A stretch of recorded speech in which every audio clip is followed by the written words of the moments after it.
wanti guddaan isin irraa barbaannu yoo jiraate du'aayiidha. Du'aayin keessan nu barbaachifti.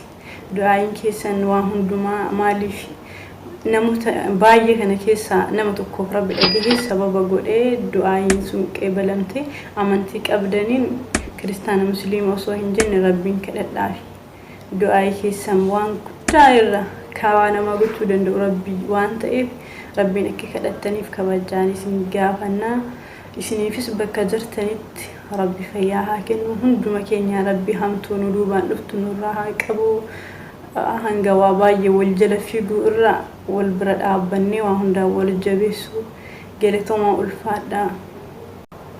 Jirra jirtuun hordoftoota fuula Zaaraa Entertainment nageenyi kiyya laggeeniif gaarreen qaxxaamuree bakka jirtanitti isin bira haa gahu. Nagattaan sun guyyaa har'aa viidiyoo kanarratti wanta tokko isin ibsuu barbaada.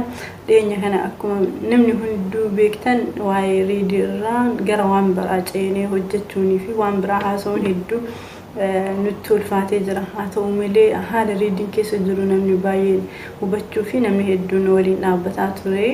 Galatoomaa ulfaadhaa isiniin jechuu barbaada. Isarratti aansee wanti isin ibsuu barbaadu yoo jiraate ijoollee birrii akkaawuntii Misrii irratti guutan maqaa aadamiitiin ijoollee mallaqa keetan baankii mallaqa san baasuu waan dadhabaniif hatattamaan ijoolleen sun maqaa san nu jijjiira yookiin baankicha Itoophiyaa kaasirratti ani beeksisaa turee fi fuula akkaawuntii aslii irratti beeksisaa turre baankicha Itoophiyaa sanitti maqaa jijjiirtanii mallaquma dura baankii keetan san jechuu maqaa gara sanitti jijjiiru yookiin maqaa Asliddin Muhammad maqaa aslii irratti akka jijjiirtan kabajaan isin gaafadha.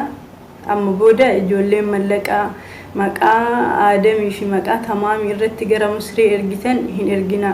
Mallaqa dura ergame waan baafamuu hin dandeenyeef akkaawuntii obboleessa riidii irratti akka galchitan awwal aadam Shee Abdallaa ka jedhu irratti akka galchitan kabajaan isin gaafadha. Akkasuma namoota waan kanarra nu gargaaruuf nu cinaa dhaabbattanii dhugaa dubbachuuf eenyuun akka galateeffanne eenyuun akka dhiifnu waan hin beekneef hundi keessan baay'ee galatoomaa ulfaadha.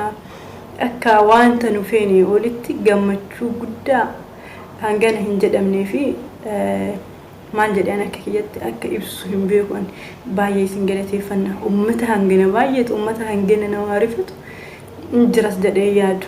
Garuu jiraachuu keessan akkana waggaa tokko dura gaafa mucayyoo wayii biyyan jiru kanatti dhukkubsattu akkanatti wanta boonsaa hojjete namoonni mucayyoon sun lubbuu si hafteeti gaafa kana amma galata namoota jira Rabbii gaditti jettee isin galateeffatti. Ammas namoonni waa'ee riidiitiif dhaqqabnee lakkoofsa isin irraa hin fudhannee yookiin chaatti keessan hin deebifne baay'een isaanii akka jirtaniif akka nu qomattan hin beek. Garuu dhiifama guddaa nutti hin tolle wal dhaqqabuu yeroon kun tokko yeroo ulfaataadha. Ji'a Ramadaanaati ji'a dhukkuba kaaroonaati namni hundumtu gabaabumatti ji'oonni nuti darbine ji'ni sadiin kun alhamdulillah ji'a keessa jiran hama hin jedhanii malee ji'a ulfaataa akka ta'e ji'oonni hundi isaa rakkoo garuu asuma irratti rakkoo keessa rakkoo wal baasuuf tattaaffiin isin gootaniif hangi isin namaa rifattan oh my god dhugaa Rabbii isinitti boona. Oromummaa jechuun akkana ta'uu isi amma kanaaf wanti isin jechuu barbaade namoonni akkaawuntii aadamiif tamaamii irratti ergaa jirtan amma booda mallaqa akka irratti hin ergine. Akkaawuntii sanarraa asirratti waraqaa isinitti agarsiisuu dandeenya. Akkaawuntii namootuma dura mallaqa isaan irratti ergan ammas ijoolleen birrii gara Misrii erguu barbaadan akkaawuntii ijoolleen sun baankii deemanii baasuu waan dadhabaniif namoonni erguu feetan Asliddin Muhammad irratti ergaa saahiba isaa isa bira jiru kama waa hundaanuu wajjin dhukkubsataa wajjin dadhabus bira dhaabbatu isaa akkaawuntiin asliin dalagaa waan ta'eef jechuudha. Kanaaf kaan obboleessa irratti ergaa fi nuti doolaara biyya alaatitti hin barbaanna achi nama doolaara irraa barbaanne akka bakka buusan gochuu fi waan barbaannuuf isarratti guutaa fi ijoolleen maan dura mallaqa baankii keetan sun maqama san garanasitti sirreessa haala ittiin sirreessita wantoota isin hin galle tokko tokko isinitti mul'ifna waan ta'e kanama isin beeksisuuf viidiyoo kanarratti waa'ee biraa haala oolmaa riidii namni baay'ee riidiin maal keessa jira akkamitti jira jettanii barreessitan baay'eedha. Comment wanni keessan barreeffama messenger keessanii isin keessan yoo tokko tokkollee isin deebisuu yaada wal fakkaataa waan ta'eef waan jiru gara miidiyaatiin sa'aatii qabnutti isin beeksifna. Haalli oolmaa isaa baay'ee bareedaa homaa hin jedhu alhamdulillah. Borumoo kan opereeshinii ta'uuf deemu maarree du'aayin keessa waan hunda caalaa nu barbaachifti waan ta'eef rabbi akka madaa sanis isaa laaffisuu wanta opereeshinii godhuuf deeman sanillee akka isaa salphatu seeraan du'aayi kadhadhaa fi adaraa. Wanti qarqaarsi guddaan addunyaa wanti guddaan caalu wanti guddaa waa hunda taru du'aa yookiin rabbi waan ta'eef nama irras kan waa nama gochuu danda'u rabbi waan ta'eef du'aayi godhaafi. Kana isin jechuu barbaada du'aayin keessaniin barbaachifti. Amma akka gaafa duraa irra homaa hin jedhu dubbachuu sin danda'a alhamdulillah rabbi guddaa galanni haa ga'u.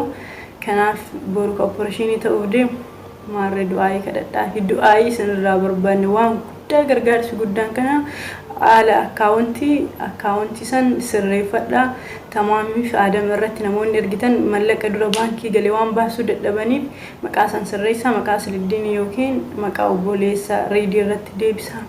Galatoomaa ulfaadhaa horaa bulaa bakka guddaan biraa qabdan wanti jennee isin galateeffannus yoo hin jiraanne bakka jirtanitti hunda keessaniyyuu nagaaf waan isin feetan hunda rabbi isiniif haa godhu rabbi isinaaf tiksu. Ijoollee biyya namaa keessa jirtan hunduma keessan osoma fayyaa qabnu booddeen keenya waan ta'u waan hin beekneef waa hundaan du'aayin sul bira dhaabbadhaa yeroo gaarii qabaadhaa. Birri bara nagaa isin haa ta'u walitti deemina.